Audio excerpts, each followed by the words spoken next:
Bonjour à toutes et à tous. Eh bien écoutez, aujourd'hui une petite vidéo, j'en fais pas souvent sur la cigarette électronique, parce que déjà il y en a beaucoup qui en font, et ils le font très bien, des reviews sur que ce soit le matériel ou autre chose, des montages, etc. etc.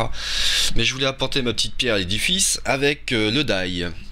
Donc le die, qu'est-ce que le die? Bah écoutez, déjà ça vient des anglais, la signification c'est do it yourself, c'est-à-dire faites-le vous-même.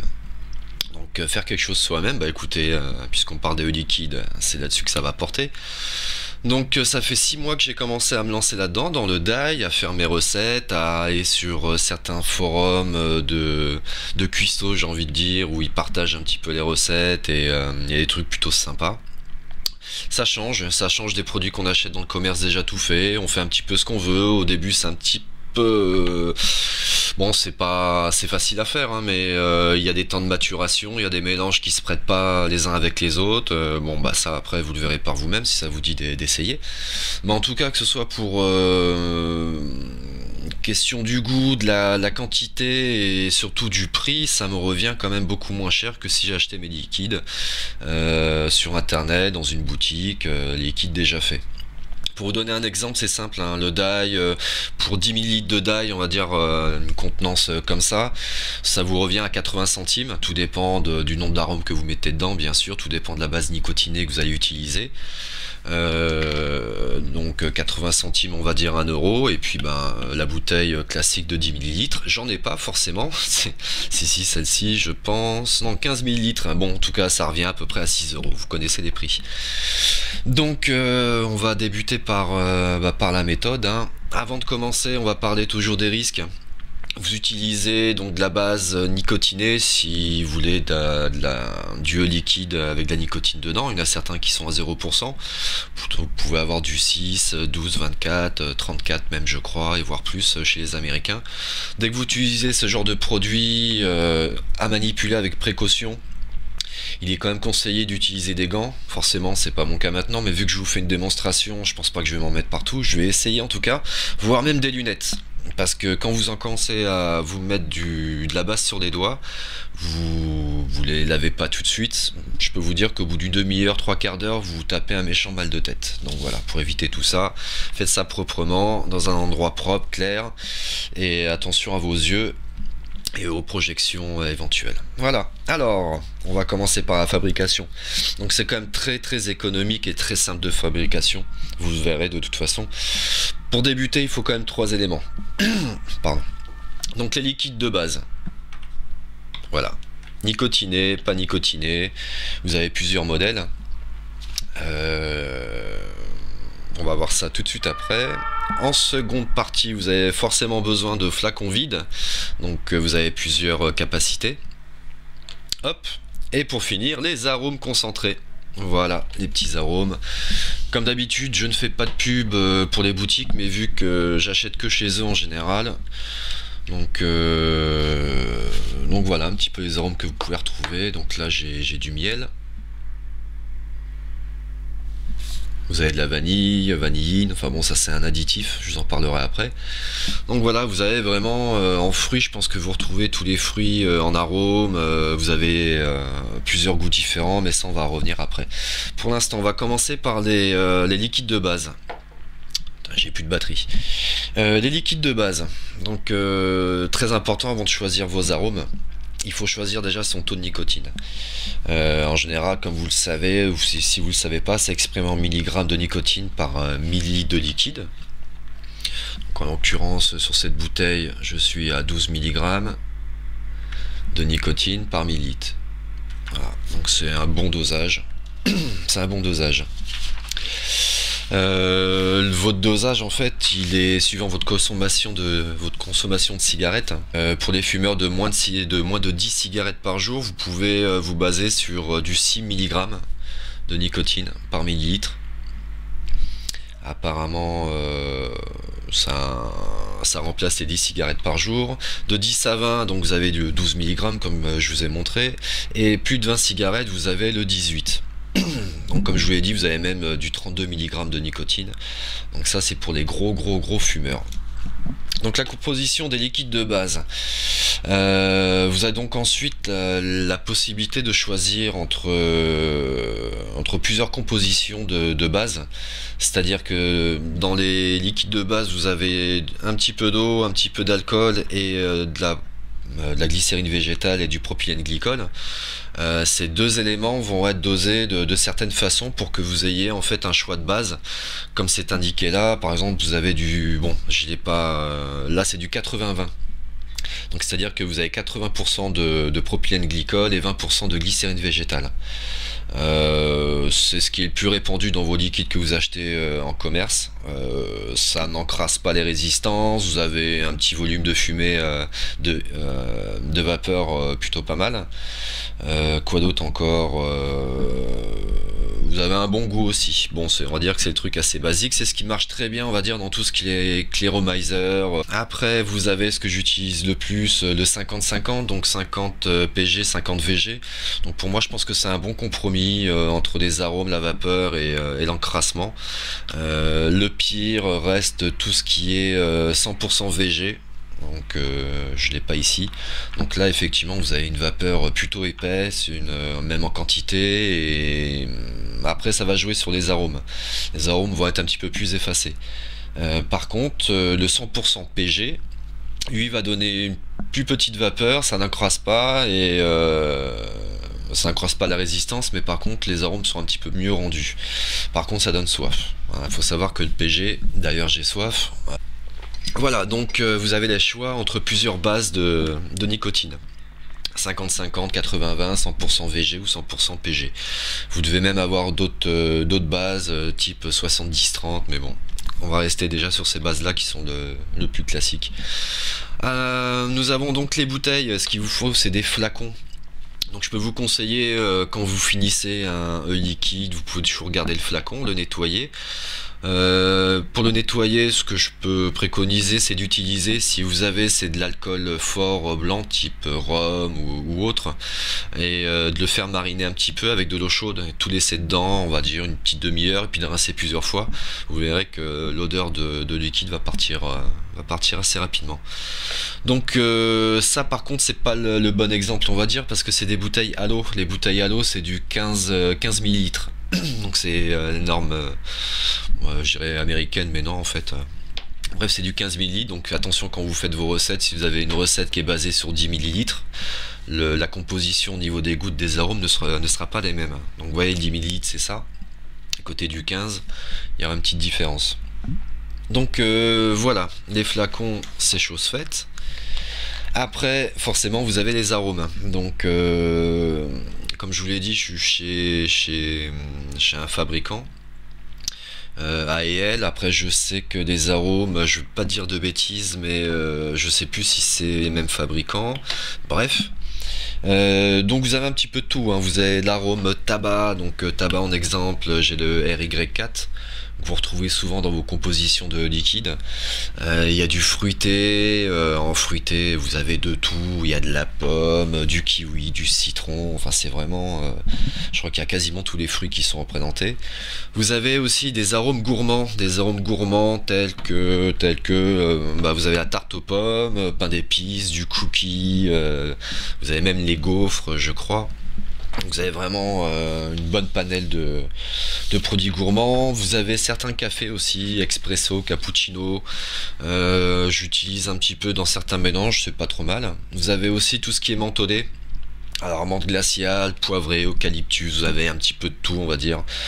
Donc si vous aimez le mentholé, vous allez vous y retrouver. Et vous avez aussi des boissons, donc il y a pina colada, vous avez du rhum jamaïcain, bon je les ai pas forcément là. Vous voyez là j'ai de la cerise, bonbon coco, pas mal du tout ça. Voilà, donc après les arômes, on a les additifs. Donc vous inquiétez pas, les additifs c'est rien de méchant, il n'y a que le nom qui peut surprendre, mais on va dire que ça va améliorer vos compositions sur certains points.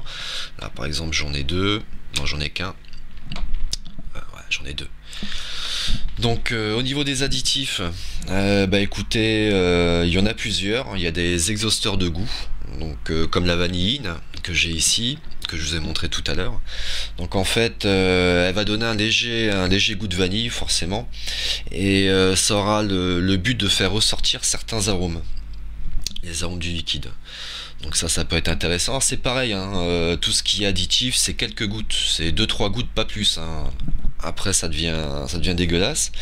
Donc après, dans les mêmes exhausteurs de goût, vous avez l'éthyle maltol, qui est ici. Donc ça va sucrer légèrement votre liquide. Donc pareil, utilisez avec modération. Vous avez une autre catégorie, les sensations, avec le Coolada que je dois avoir quelque part là-dedans. Le Coolada, bon bref, il est voilà. Donc le Coolada va donner un ressenti de fraîcheur. Donc je pense que ça peut être pas mal à mélanger avec tout ce qui est mentholé. Vous avez de la sour que vous voyez là. Donc la sour va donner un effet acidulé, comme les petits bonbons qui sont en photo dessus. Donc ça peut être sympa. Vous avez le sweetener qui va donner vraiment un effet sucré. Par contre, vous avez de l'acétyl pyrazine, je crois, qui lui va donner un petit peu plus un parfum de fumée, genre bois fumé. Bon, ça peut être pas mal pour tout ce qui est tabac aussi. Après, vous avez les épicés. Les épicés, je n'en ai pas sur le coude. Si, je crois que j'ai du clou de girofle qui doit être par là. Non, crème, crackers, clou de girofle, voilà. Hop. Alors j'espère que la mise au point se fait bien. Ça a l'air. Donc le clou de girofle et la cannelle. Donc la cannelle, c'est pareil, utilisé avec modération. Ça peut apporter pas mal de choses, comme ça peut complètement dénaturer le goût de votre liquide. Donc il y a après deux autres. Alors par contre ceux-là je les ai notés parce que je les connais pas, enfin je les ai encore jamais utilisés.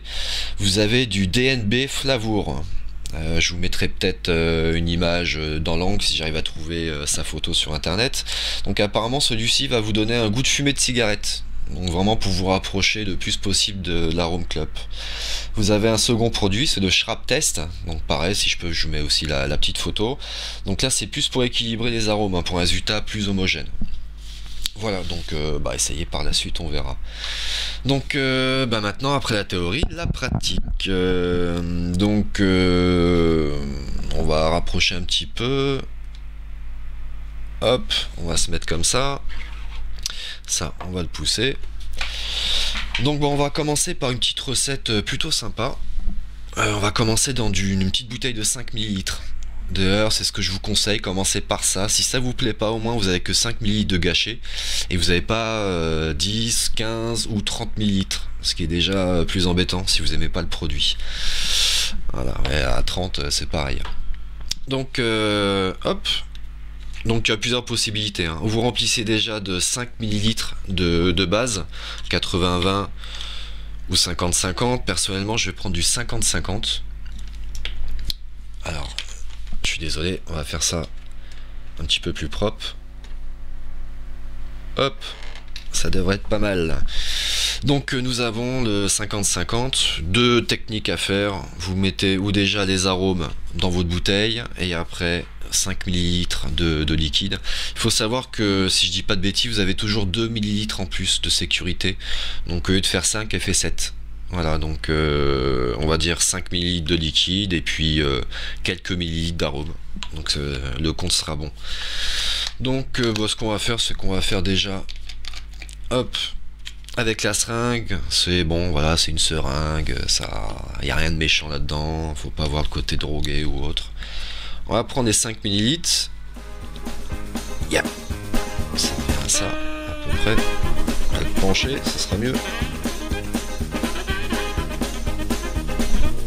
Hop, hop, hop, hop, hop. Voilà. Je suis à 5 ml. On injecte tout doucement, c'est pareil. Attention aux yeux.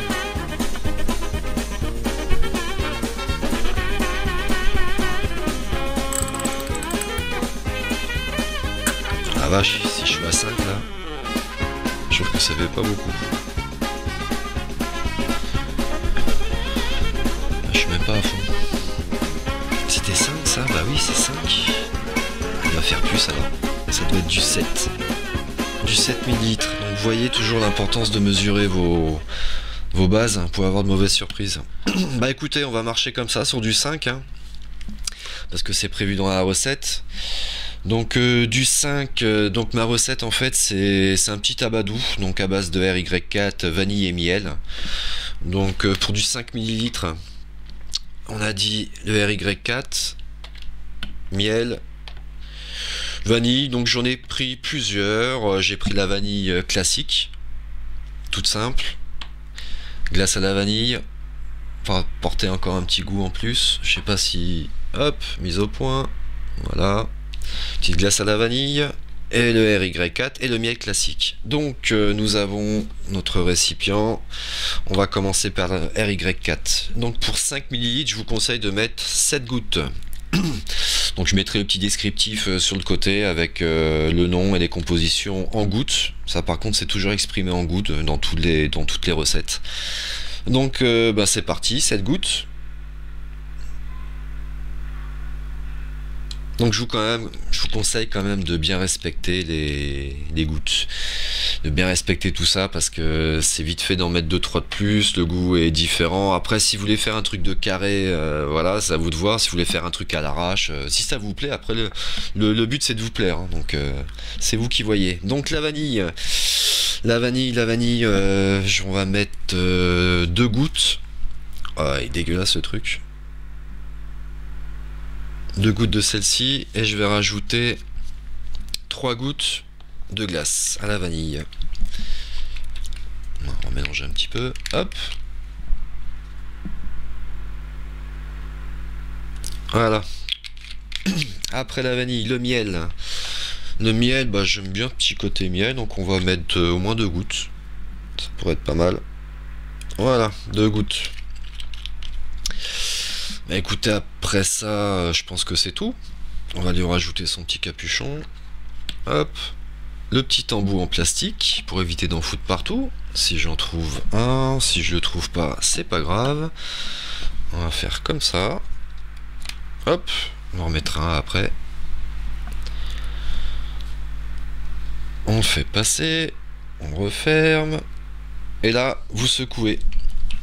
Quelques secondes, hein, après c'est à vous de voir, hein. Vous pouvez passer 1 heure comme ça, hein.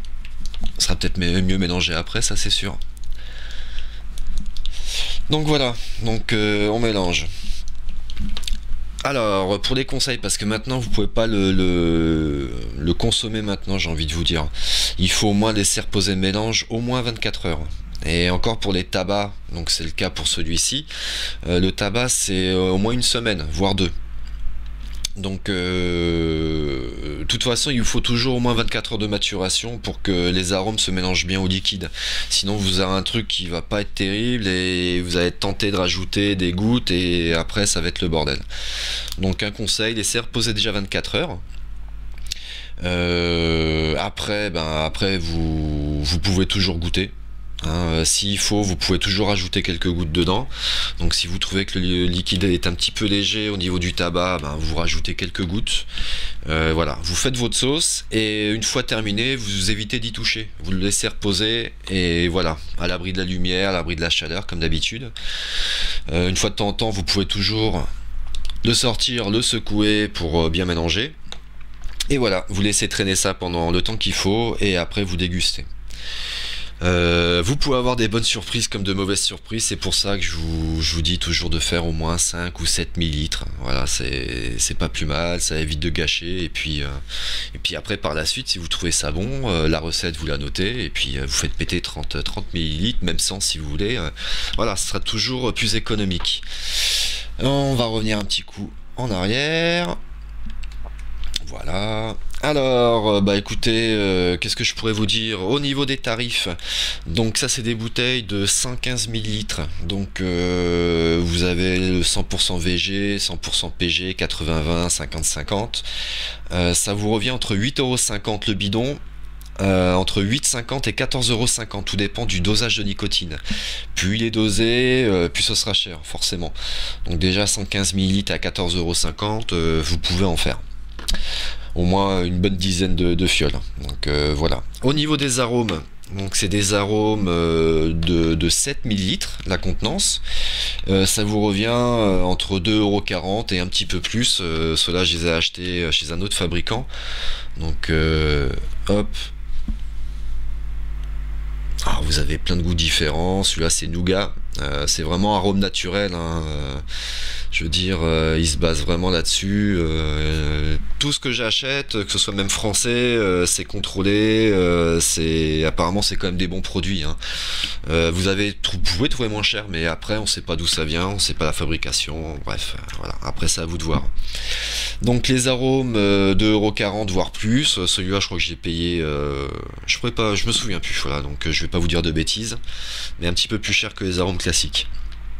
Les bouteilles vides entre 6,60 € et 2 €, suivant si c'est du verre ou du plastique, suivant si c'est du 30 ou 10 millilitres, à vous de voir. Voilà, écoutez, moi je pense que j'ai un petit côté plaisir à le faire, petit côté à faire partager aussi avec mes collègues, quand j'ai fait un bon petit liquide et on s'échange aussi, on se fait partager un petit peu tout ça, donc c'est plutôt agréable, ça change, ça m'empêche pas toujours de racheter un petit liquide bien sympathique. Ça c'est vraiment, je vous le conseille, hein, cette marque là, c'est cher effectivement, mais honnêtement qu'est-ce que c'est bon, oh là là, ouf. Donc voilà. Bah écoutez, d'ailleurs c'est ce que je suis en train de vaper sur le Russian avec mon Provari, mini Provari, toujours pareil. Le Russian donc un constructible, mèche silice, je me suis pas encore lancé dans les mèches coton, et franchement ça, bon, petit problème de batterie, elle est bientôt à plat, mais